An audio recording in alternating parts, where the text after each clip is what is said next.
कुणीतरी एमपीत बसून टाकला, गुदगुल्या केल्या ना तरी मरून जाशील.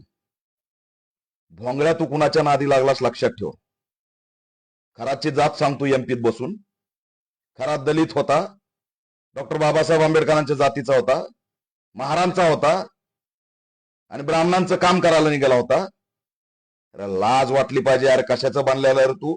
तोंडातून पाडलेली अवलाद. तुला भोंगळा करून बी काय फायदा नाही. तुझी तुझी अवलाद तोंडातून पडलेली आहे. हे तूच लिहितो, तूच बोलतो. तोंडातून कसा पाडला ह्याचं उत्तर दे. ब्राह्मणांचं काम शूद्रांनी करायचं नाही, सोडून दिलंय आम्ही. 14 ऑक्टोबर 1956, 22 प्रतिज्ञा. जरा नीट बघ, विज्ञानवादी लोक आहेत आम्ही. खराची जात तुला तिथं एमपीत बसून कळाली? खराची जात तुला सांगायची? तुला महाराष्ट्रातून कोणी फोन केला होता? कोण तो गांडू आहे महाराष्ट्रातला? कोण तो हरामखोर आहे? त्यांनी इथं तुला जी जात सांगितली आणि व्हिडिओ बनवायला लावला, तो महाराष्ट्रातला कोण आहे? देवेंद्र फडणवीस. गृहमंत्रीपद तुमच्याकडे आहे. याद राखा, या जर भोंगळ्याला अॅट्रॉसिटी ऍक्ट अंतर्गत कारवाई करून जर महाराष्ट्रात आणलं नाही तर याचे परिणाम तुम्हाला भोगावे लागतील. RSS मनुवाद्यांशिवाय या हरामखोराला फोन गेलेला नाही. महाराष्ट्रातून याला कुणी फोन केला याचा व्हीडीआर सीडीआर चेक करा. बाबासाहेबांचा फोटो जाळणारी ह्याच अवलादीत, बाबासाहेबांनी संविधान नाही लिहिलं म्हणणारी हीच अवलाद आहे. स्वरूप आनंद, कसला आनंद आला रे तू? कसला आलाय स्वरूप? कुठं कुठं बाहेर निघला स्वरूप आहे तू. तू आज महाराष्ट्रात पाहिजे होता, भोंगळा करून आणला असता.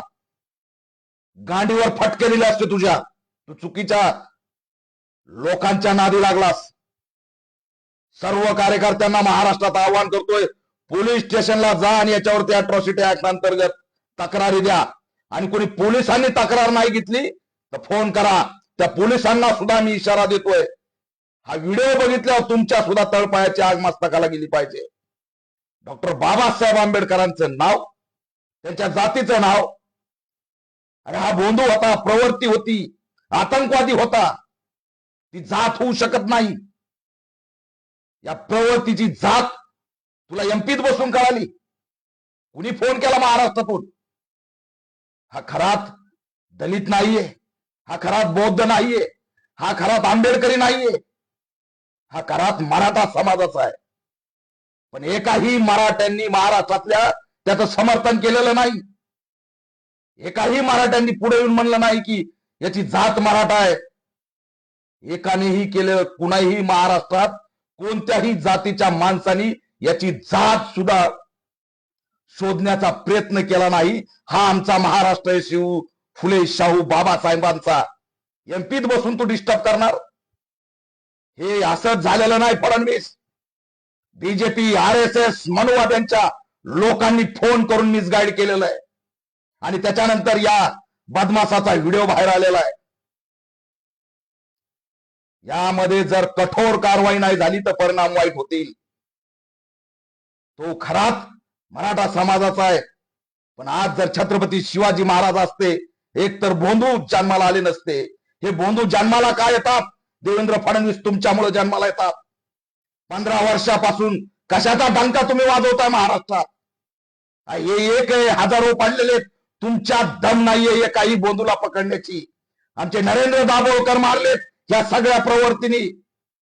किती अंधश्रद्धा निर्मूलनच्या केस रजिस्टर केल्या. तिथं मुजरा करायला, तिथं मूत प्यायला जाणारे हजारो बोंधू पडलेत महाराष्ट्रात. काय एकालाही रोखलं नाही. आज छत्रपती शिवाजी महाराज असते तर बोंधू नावाला सुद्धा उभा राहिले नसते. आणि जर एखादा बोंधू या खरात सारखा मराठा जरी असता, मुंडका आणि पाय छाटून आतापर्यंत मोकळे झाले असते. हे छत्रपती शिवाजी महाराजांचं राज्य आणि त्यांचा इतिहास आहे. आणि या हरामखोराला कुणी, या भोंगळ्याला त्या ठिकाणी एमपीचा कोणी फोन केला महाराष्ट्रातून? शोध लावा.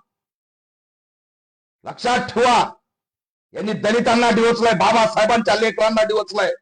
महाराष्ट्रात दंगली घडवायच्या, महाराष्ट्रातला सामाजिक सलोखा बिघडवायचा. नेमकं काय करायचं फडणवीस उत्तर द्या. तुम्ही एकीकडे म्हणता अफवा पसरू नका, सोशल मीडियावर लिहू नका, आणि याचे कपडे कोणत्या रंगाचे, अफवा पसरवतो कोण लागतो तुमचा फडणवीस? का आतापर्यंत त्याच्यावर कारवाई झाली नाही? तुम्हाला बेंगलोरमध्ये अजित पवारची 0 FIR दाखल झाली तर महाराष्ट्राचा अपमान वाटला, आणि महाराष्ट्राच्या प्रकरणावरती दिशाभूल करणारी माहिती हा असणारा हरामखोर त्या एमपीत बसून दलित आहे म्हणून सांगतो खरा, आणि वरून म्हणतो शूद्रांनी ब्राह्मणांचे काम करायचे नाही, ब्राह्मणांचे हे काम आहे. तू ब्राह्मणांचा अपमान करतो, तू ब्राह्मणांना या ठिकाणी कमी लागतो, तू ब्राह्मणांना बलात्कारी म्हणतो. म्हणजे ह्या खरातने जे काम केलं ते ब्राह्मणांचं काम आहे असं तुला म्हणायचंय का? लाज वाटली पाहिजे असल्या या मानसिक रोग्यांना, ज्यांचा मेंदू सडलेला आहे, घाण वास सुटलाय. चला एमपीत बसलाय पण महाराष्ट्रात वास सुटलाय. नागडा करून मारला जाईल. जर फडणवीस गुन्हा दाखल नाही केला तर मग आम्हाला एमपीत घुसावं लागेल. आता नाही वाटत महाराष्ट्राचा अपमान, एमपीतला माणूस महाराष्ट्रातली बदनामी करतोय, ब्राह्मणांची बदनामी करतोय, शूद्र त्या ठिकाणी असणार शूद्र म्हणून आंबेडकरवादी बौद्धांना हिणवतोय. येताना तुम्ही दीक्षाभूमीला, करताना तिथं भाषण. कोण आहेत आम्ही? भोंदूचं एकही केंद्र आमच्याकडे नाही. आम्ही विज्ञानवादी गौतम बुद्धांचे अनुयायी आहेत. घाणीतून बाहेर काढले बाबासाहेबांनी आम्हाला, घाणीतून रोगातून बाहेर काढलंय. आम्ही उपकार मानतोय की आजच्या या परिस्थितीत आम्ही एकमेव विज्ञानवादी आहेत, आणि आमच्यावर बोट दाखवताय. तोंडातून आलोत, पायातून आलोत, गुडघ्यातून आलोत, अंगठ्यातून आलोत म्हणणारे तुम्ही विषमता पेरणारे, तुम्ही शहाणपणा शिकवणार, आणि म्हणे हे आमचं काम आहे, महिलांचं शोषण करणं तुमचं काम आहे. खरात हा जातीने कुणी असला तो भोंदू आहे, ती प्रवृत्ती आहे, ती जात होऊ शकत नाही. महाराज असते तर आतापर्यंत छाटून टाकला असतं, त्यांनी कुणाला सोडलेलं नाही. हा महाराजांचा इतिहास आहे, हा महाराष्ट्राचा इतिहास आहे. भोंदू निर्माण झाले याला कारणे मनोवादी आहेत, भोंदू निर्माण झाले याला कारणे RSS आहे. RSS मुळे भोंदू निर्माण झालेत. कोण फिरतो बागेश्वर इकडं, कोण आणून त्याला प्रचाराला उभा करतं? चिठ्ठ्या वाचून भविष्यवाणी दाखवणारा भोंदू नाही तर कोण आहे? उत्तर द्या. या जर स्वरूप आनंद टाकल्या भोंगल्याला जर लवकर महाराष्ट्रात अटक करून आणलं नाही तर या आद्राका फडणवीस याचे परिणाम राज्यात दिसल्याशिवाय राहणार नाही. आम्ही घुसून जर त्या ठिकाणी पॅन्थर काय असतो दाखवला ना तर मग असणारं बोंबलत बसू नका. तात्काळ कारवाई झाली पाहिजे. मोठा संताप आहे आंबेडकरी समाजामध्ये. डॉक्टर बाबासाहेब आंबेडकरांच्या जयंतीच्या तोंडावरती महाराष्ट्राचा सामाजिक सलोखा बिघडवण्याचं काम होतंय. जाहीर करा, सरकारी प्रेस नोट करा, हा खरात कोण आहे. आज सगळे बऱ्याच ठिकाणी दलित आंबेडकरी, अरे लोकांना तुम्ही जात सोडायला लावली या महाराष्ट्रात. नराधमाची जात नसते, भोंदूंची जात नसते, आतंकवाद्यांची जात नसते. हे समाज कंटक असतात, ह्या प्रवृत्ती असतात. त्यांना ठेचायचं काम गृह विभागाचं आहे, पण तुम्ही ठेचू शकले नाही. तिथं जाऊन असणार मंत्रिमंडळ, अर्ध मंत्रिमंडळ मूत केलं. लाज वाटायला पाहिजे. हे सगळं नाकाखाली सुरू होतं. काय प्लॅन केलं काय नाही तुम्हाला माहिती. आम्ही जर बोलायला लागलो तर सगळं एक्सपोज करून टाकू. पण तुमचं राजकारण तुमच्याकडे ठेवा, आम्हाला त्यात पडायचं नाही. भोंदूगिरीला संपवणारी आमची औलाद आहे.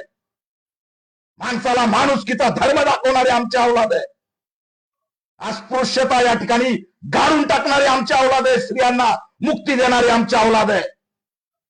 डॉक्टर बाबासाहेब आंबेडकरांमुळे हा देश एक संघ आहे. त्यांचा विज्ञानदिष्ट असणारा विचार जिवंत आहे म्हणून देशाचं अस्तित्व आहे.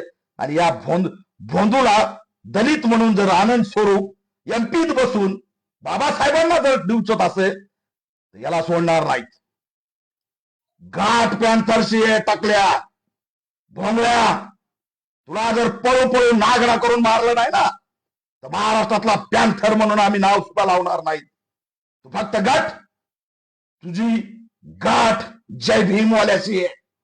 चुकीच्या ठिकाणी हात घातलास, हातासकट उकडून काढू, लक्षात ठेवू. त्याला महाराष्ट्रातून कोणी माहिती दिली त्याचा VDR CDR पुढे आला पाहिजे. हे उगाच घडलेलं नाही. कोण तो हरामखोर वळवळणारा इथं बसलाय. आता ब्राह्मण महासंघ गप्प काय का ना याचा निषेध केला नाही स्वरूप आनंदचा, की तो म्हणतो हे जे खरातनी काम केलं ते आमचं काम आहे, तुम्ही समर्थन करताय, तो बलात्कार करतोय, लोकांना लुटतोय, हे कसं काय काम असू शकतं कुणाचं? ब्राह्मण महासंघ गप्प का?